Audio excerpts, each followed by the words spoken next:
My friends at Easy Cater are workplace catering pros, helping you find food for everything from daily employee meals to staff meetings and special events.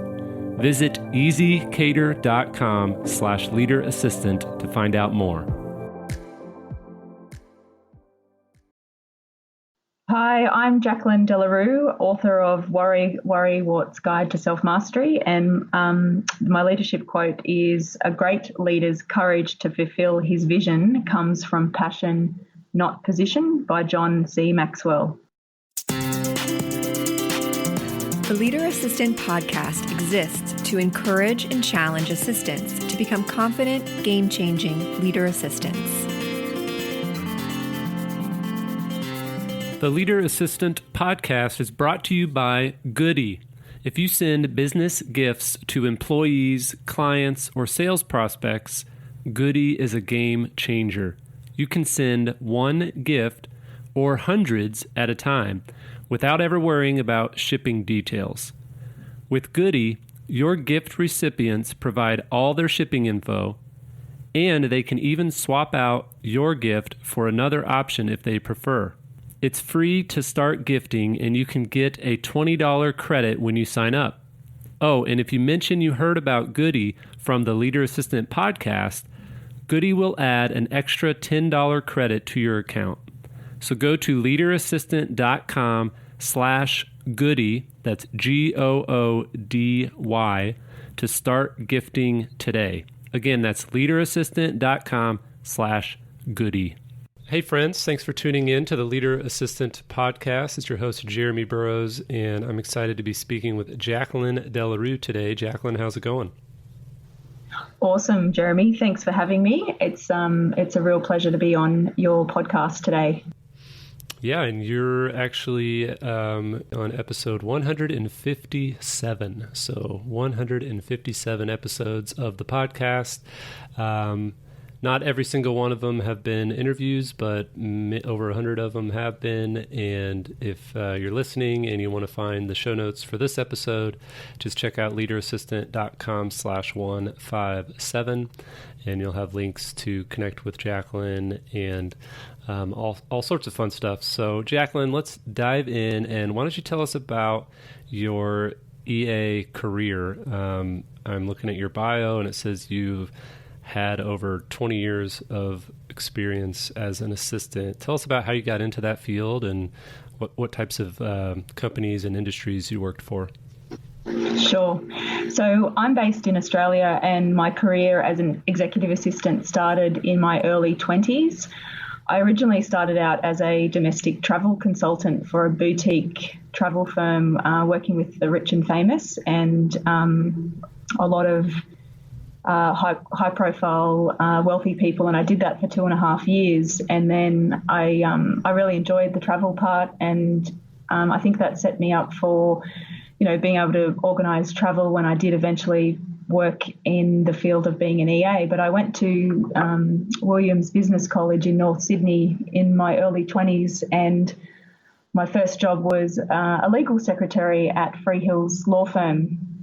And that was fun. I worked in industrial relations there, and we had lots of train strikes that we would have to quickly respond to. And I learned to type really fast, really quick there. But one of the fondest memories I have there was one of the senior lawyers called me Lucy from the TV show I Love Lucy, because I was only in my early 20s and I was very green, very raw at my job.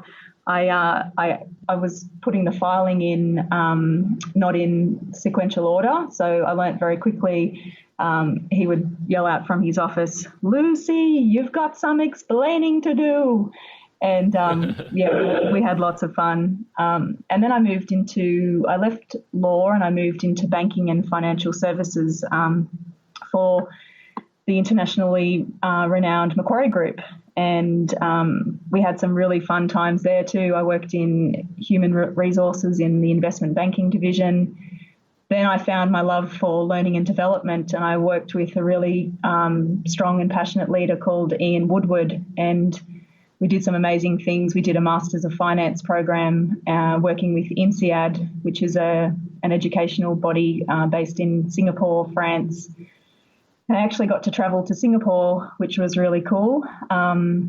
And I saw the start of that cohort. They did a 2-week training program in finance and accounting. And after that, I had my first child, Heidi, and she's now 12. And after that, I took 6 months off to have some time with her, and then I moved back to Macquarie part-time, and then I moved into a medical device firm for a short period. And then I found the work-life balance was really good with the professional services firm. So I worked with EY for a number of years on and off, and I had my second child, Fletcher. But EY was really fabulous with flexible working. They were very family friendly. Their values aligned with mine, and I had a lot of fun working for them as well. And then most recently, I've worked in an insurance firm. So lots of different backgrounds, lots of different corporations, lots of interesting people, and lots of great experience across my career. So 20 years all up. And now I'm moving into training and development of executive assistants with the EA Institute. So I'm really passionate about that, and that's where my leadership quote comes from. I'm passionate to work with executive assistants and see them grow and develop. Amazing. So did you like the assistant role from the get-go, or did you kind of grow into it? I really liked, I'm naturally, as an EA, I'm naturally drawn to helping people and seeing others succeed, especially when you're working with a great leader where they, teach you how to work in a team, and that you've got a really specific role to play, and they can really pull out your strengths, which I've had the privilege of working with some amazing leaders who have helped me become the best assistant that I could be. And, you really rise to different challenges working with clients and, high profile clients in capital cities where you want to deliver and please them and make sure that you're delivering high quality work so that you shine on behalf of the company, and the company shines and your boss shines. And so I think I probably grew into it, Jeremy, but I've had a lot of fun and a lot of laughter along the way as well. Cool. So could you tell us any of the funny stories or embarrassing moments or, interesting stories from your career?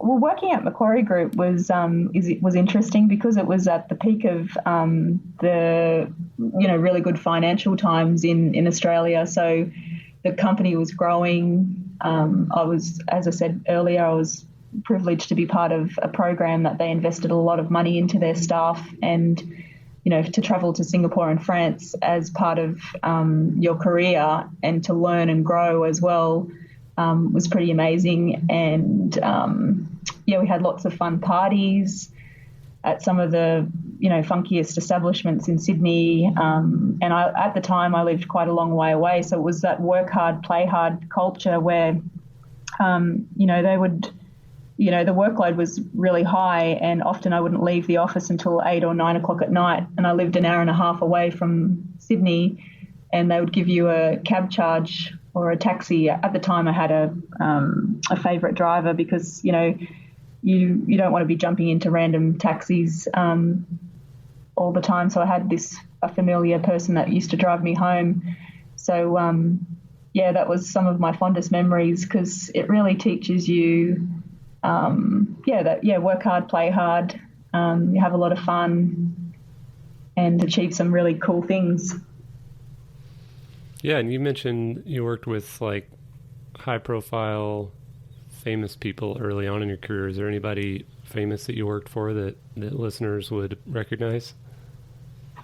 Yeah, when I was working in travel in the early days, Athena, I don't know if you know, she's not here anymore, but Athena Starwoman, she used to read astrology, and she used to come in and we booked travel for her.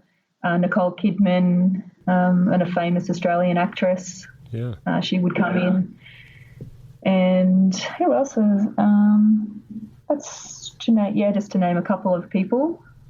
And I also just worked, would book travel for, everyday people that would come in. And I remember this one story where I booked a helicopter. Oh, actually, I should have booked the helicopter. So this particular client went to one of the islands off Queensland, and the seas were so rough that she got off and had sea legs by the time she arrived at the island, and she had a bit of a nasty fall and had to spend about 2 or 3 weeks in a rehab facility resting and recovering. And at the time I thought, maybe if I was more experienced as a travel consultant, I was in my early, late teens at that stage.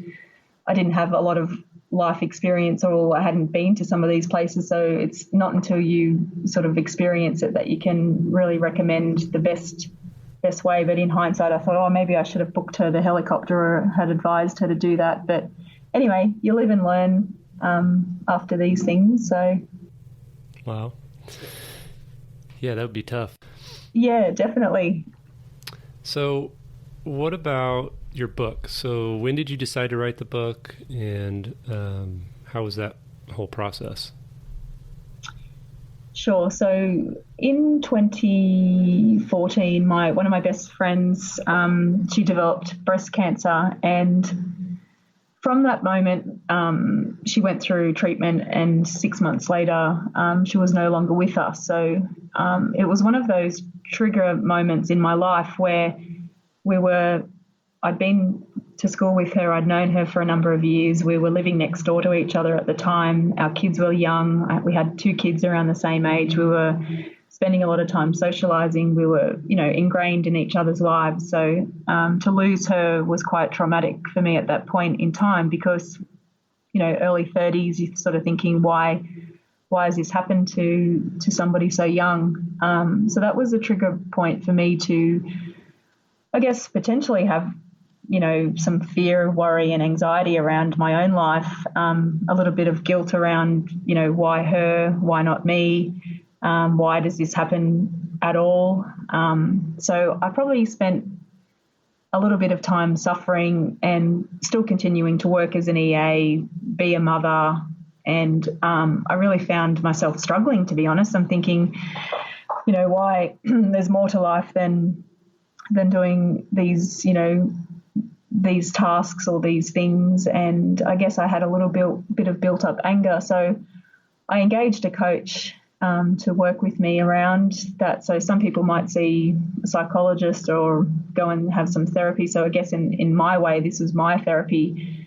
So, and I kept running into this particular person, Katrina Friel, and I found her at corporate events. She was an MC at a virtual assistant conference, and then I would run into her at spiritual events, those days where you walk into a convention center and it's a spiritual day and you can walk around and get Reiki and see crystal healers and all that sort of stuff. So she had that side to her as well.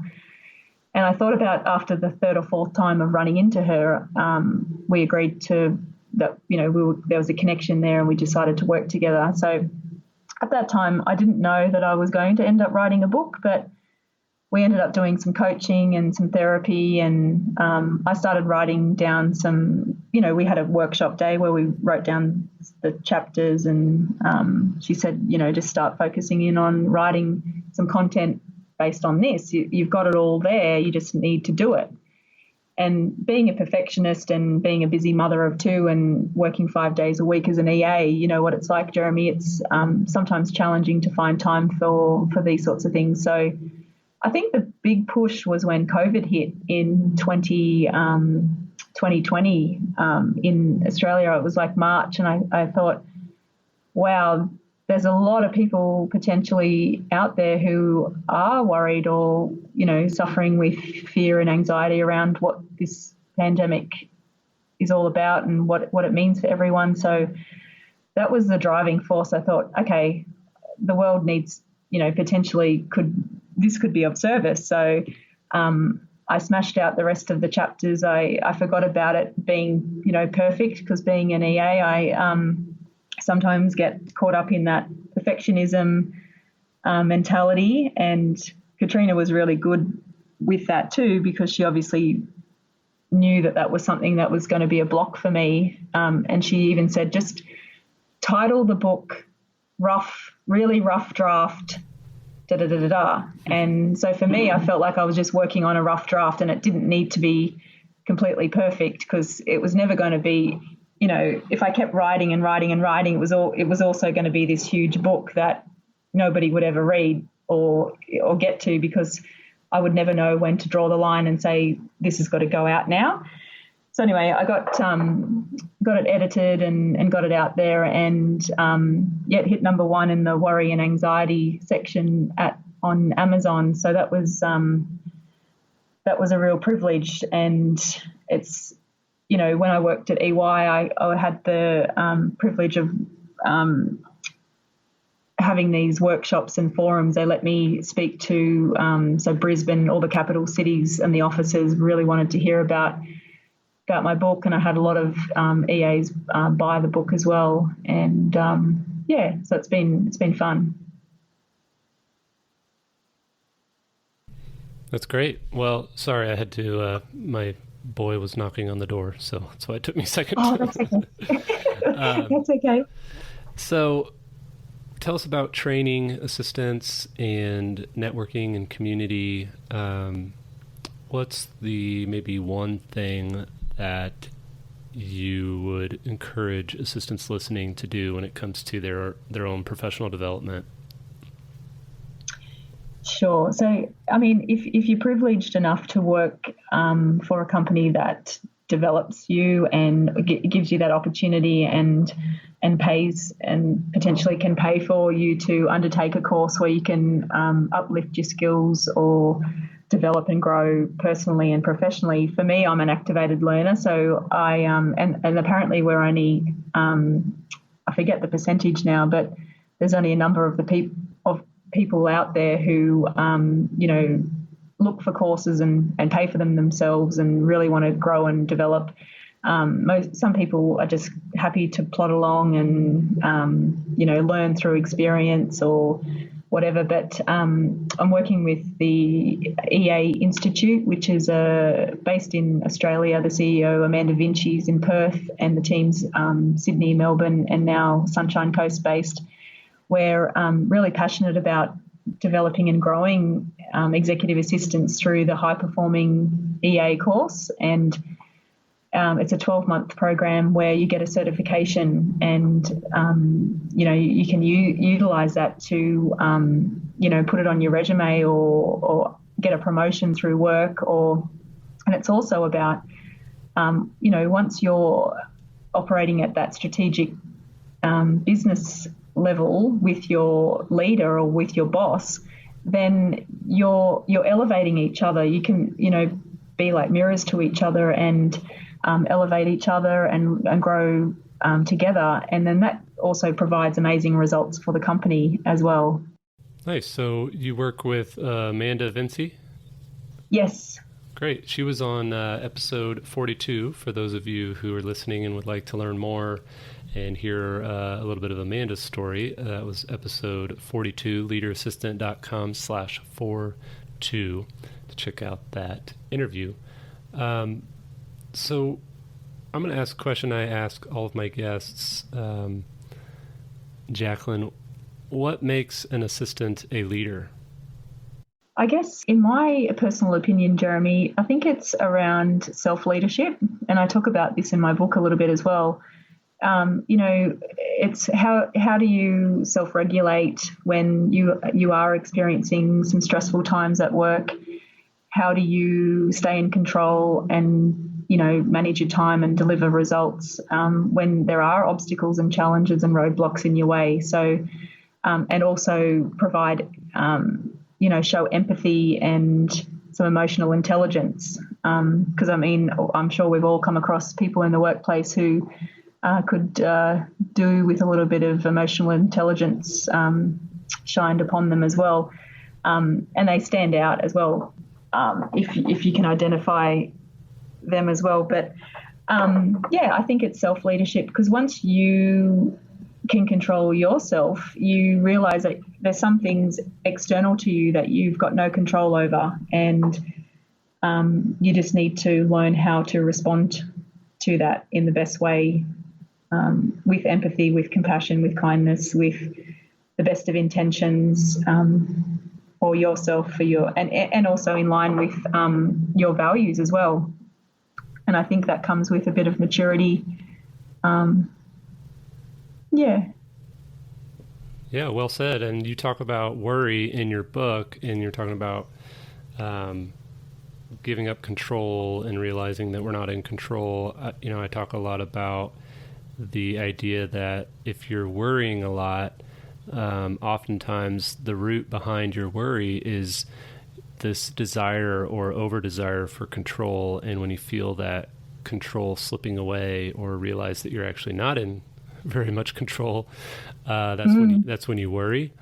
So what's maybe kind of to wrap the conversation up, what's one practical tip that you would like to share? Maybe it's from your book or from your training institute that will help those listening who are worry warts.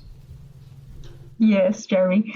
So one thing that's really helpful for me is meditating and mindfulness. So I'm really focusing in on that and being mindful about, at certain times during the day, when you're having a shower, just think, okay, well, is steam rising from the shower outlet? Is the water hot or cold? What's the sensation?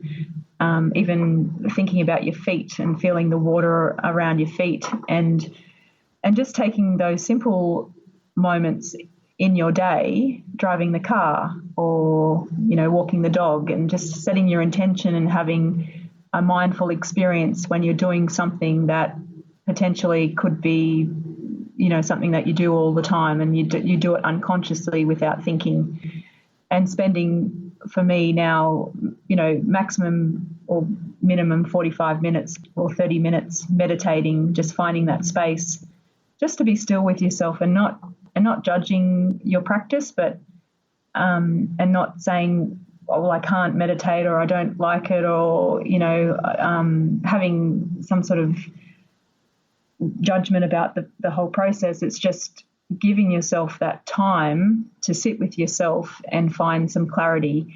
And for me, it can be quite challenging. The first 5 or 10 minutes, you're sort of wrestling with yourself around, I should be doing this, or I've got a list of things that I need to get done. But just sitting in that space of being allows you to be better at all of those things that are on your list when you get to it.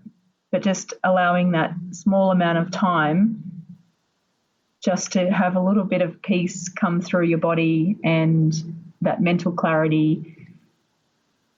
And when you come away from that experience, you might even reprioritize what was on your list, because when we get too caught up in worry and fear and anxiety and the doing and the busyness, we often might be doing things that aren't in alignment with our intentions or our values or our priorities. So it's just coming back to center and what's important.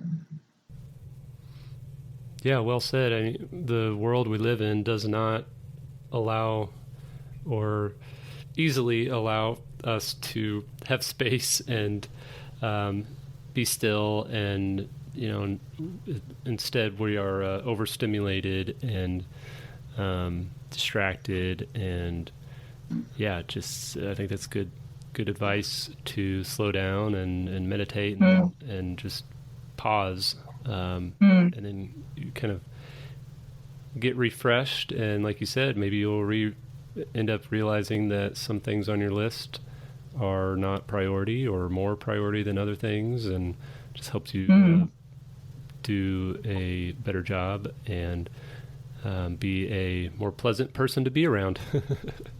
Exactly. And it's also showing love and care for your body as well.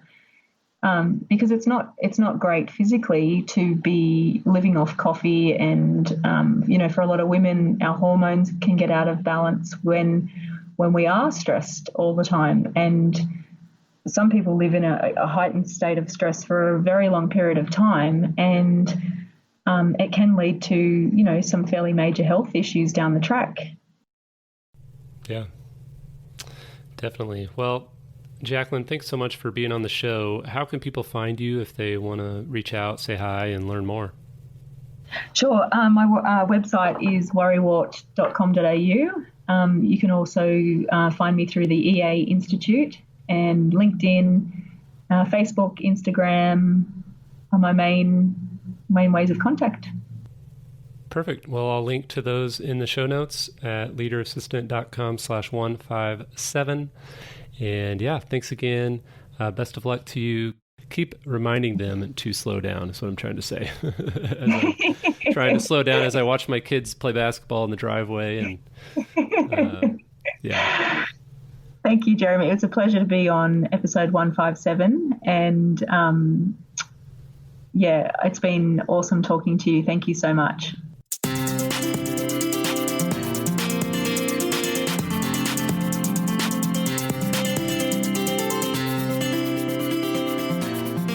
Please review on Apple Podcasts. GoBulls.com